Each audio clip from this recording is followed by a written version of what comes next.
Hello, everyone, and welcome back to another episode of the Always Compete Seahawks Podcast. I am Sam, that is Mike, and today we'll be talking about a topic that is hot in the NFL right now. Best believe it might be the hottest topic in the NFL right now. It is the topic of Julio Jones. Julio Jones reportedly has requested a trade a couple months ago. And he's weighing his options. Teams like the 49ers have been rumored, the Ravens, the Colts are up there. The Colts, I haven't heard the Colts. The Chiefs were rumored for a second. The Chiefs are rumored for everybody. They're the Nets Yeah. of the NFL. Yeah, teams are being thrown around. Even the Rams have been thrown around. The Cardinals have been thrown around. DeAndre Hopkins has been recruiting. The Titans have been thrown around. A lot of teams have been mentioned in this race for Julio Jones. Obviously, despite his age and injuries recently, still one of the best receivers in the NFL by a long shot, super physically talented, great hands, great route running, just really the complete package. Maybe the most Megatron receiver we've seen since Megatron has retired. He's faster than Megatron, too. Yeah, he runs like 4.32 speed or something like that. It's ridiculous. Unbelievable. Honestly, I think a better physical comparison for DK is Julio Jones than Calvin Johnson. That's just kind of my opinion. Yeah, but, I agree. We're going to be breaking down the crazy question of should the Seahawks seriously consider trading for Julio Jones? We're going to be giving a couple reasons why, a couple reasons why not to, and it's just going to be an overall discussion. And feel free to drop your opinions down below. If you think the Seahawks should trade Tyler Lockett and their future 5 firsts for Julio Jones, let us know that you have a bad opinion, but let us know. Any trade package is acceptable in the comments except for trading pick 69. We've already established that trade is off limits. We need to keep pick 69. Yeah, no matter what. Obviously. But I wouldn't trade for Patrick Mahomes for pick 69. No, absolutely not. So just kind of diving into the whole Julio situation, he mentioned that Julio Jones requested a trade. You kind of mentioned his injury history, which I think is being a bit overblown, not by you necessarily, but just by people in the media. Yes, he missed a lot of time last year, but other than that, I think he's missed 6 games in his whole career. Really, he's been a rock for the Falcons his whole career. Obviously, he's still got great physical tools. He's not super old. He's still going to be a top 10 receiver in the NFL next year. I would almost guarantee. So the question becomes, who trades for him and how much do they give up for him? The Falcons reportedly want a first-round pick. Some teams are saying, a couple seconds and some starters maybe. I personally don't think right off the bat that the Seahawks have the capital to trade for Julio Jones. Well, can I just drop an opinion here? I don't think Julio Jones is worth a first-round pick at this point in his career. I think it's too risky to be like, yeah, we're going to trade for a receiver who's 33 now? 33, 32. Like he's in that range. He's going into his 10th year, yeah. We're going to trade for a receiver who's 32 and 32, and he's coming off of a season where he missed 10-plus games due to injury and kind of became the second receiver on that team to Calvin Ridley at this point. Right. So you're kind of sitting there and you're like, do we want to throw a legitimate not high first-round pick, just high pick in general in a first for a guy like Julio Jones who you don't even know if he's going to play 10 games this year?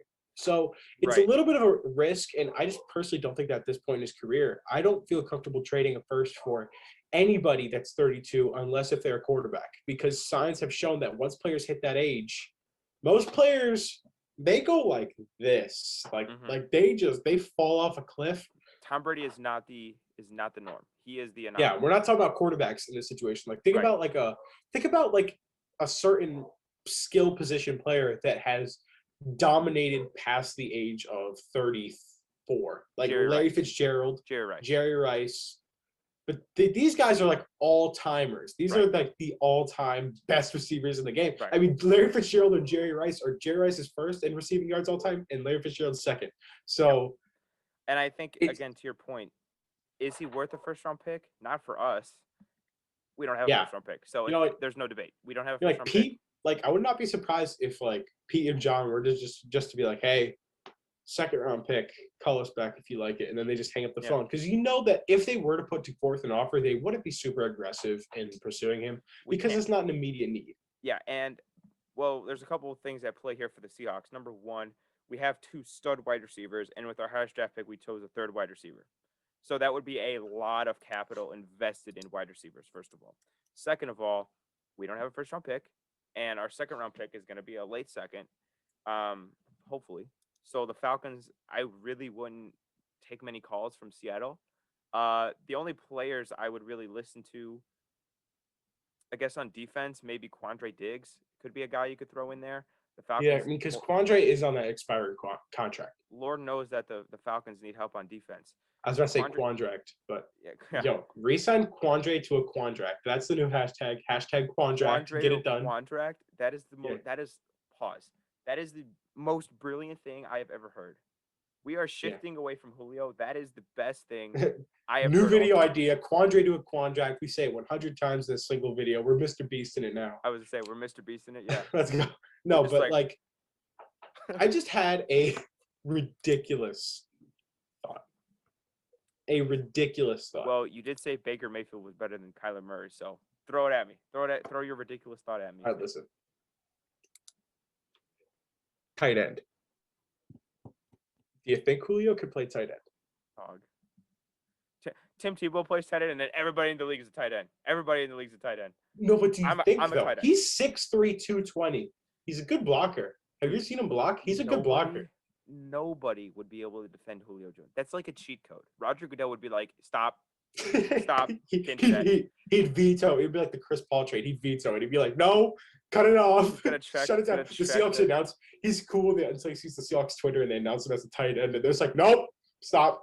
Deactivate the Twitter. Deactivate their. It's like the president's like, nope, stop that right now. Pete Carroll has been banned for life from the NFL. Yeah, he can no longer. No, it's like we put him at wide receiver. We motion him at tight end. Roger Goodell runs on the field. He's like, he just comes sprinting on the field like I'm. Would that be overpowered as hell? Absolutely, dude. Name me one linebacker in the NFL that's going to cover Julio Jones. It would be overpowered. Now, it's not a logical thought. Jordan Brooks, Cody Barton, bro, he's getting locked out. He's getting locked out at practice. Aaron Donkor, Daryl Taylor. If you think that Daryl Taylor right outside is a linebacker. Right outside. Anyway, so Julio Jones at tight end would be overpowered, but that's not going to happen. So, okay. In a scenario where the Seahawks trade for Julio Jones, keeping both teams in mind, being as realistic as possible, what's the trade package, you think? A second in Quandre? I feel like if we were to trade Quandre, it would be like a third in Quandre. A third in Quandre? I mean, it depends. I think I would like mid-round pick back alongside Julio for a third in Quandre. Because so Quandre is, I think Quandre is under 30, and he's coming off a Pro Bowl season where he was arguably one of the best free safeties in the game. Right. Yeah, he's 28, and he doesn't turn 29 until January. So, I mean, he's coming off a season where in 16 games, 5 interceptions with 64 combined tackles. I mean, that's a good season. That's like a legitimately good season. Yeah. So, and he had 10 passes defense. So, Quandre's coming off of by far his best season in the NFL. The other thing that's interesting here is the Falcons just took Kyle Pitts. And so I feel like the need for Julio Jones has decreased a little bit. You wonder if they took Kyle Pitts with Julio Jones in mind, or if it was just like a. I think they wanted to make just such a. I think their goal when taking Kyle Pitts was like, we're going to score 80 points a game. And yeah, our defense is going to give up like 70, but we're going to score so many points. It's not going to matter how many, our defense is going to stop a game.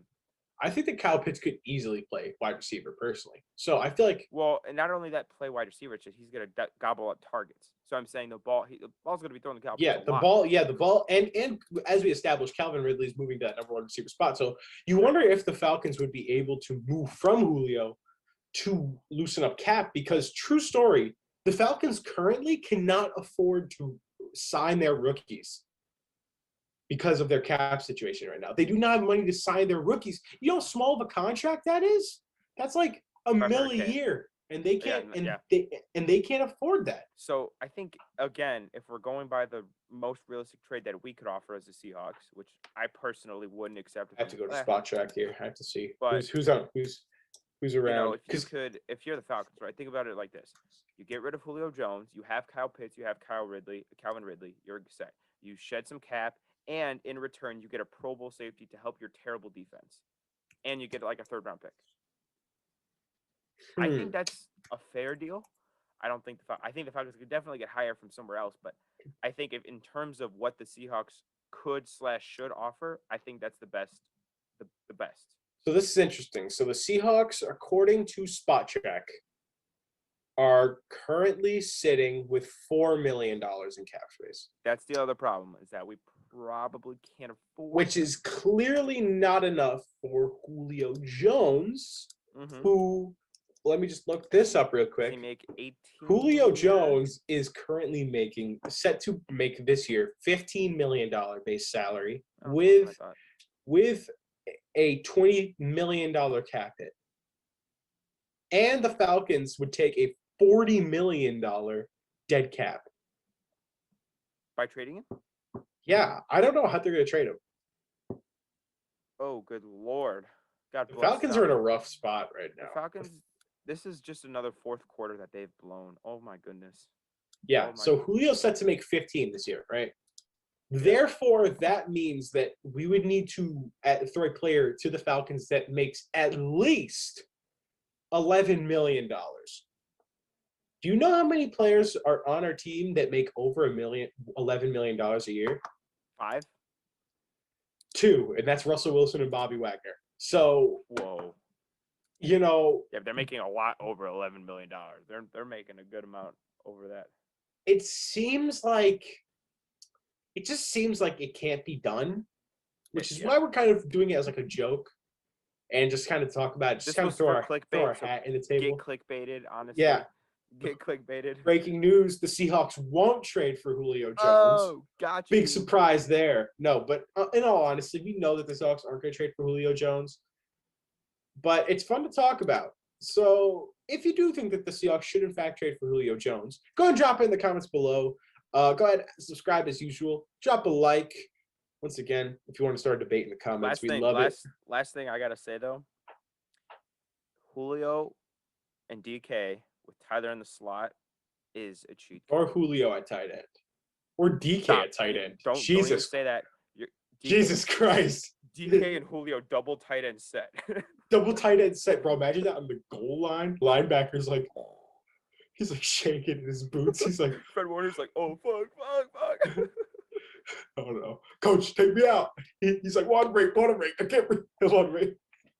No. But anyways, thanks for watching. We'll see y'all next time. Peace out. Peace.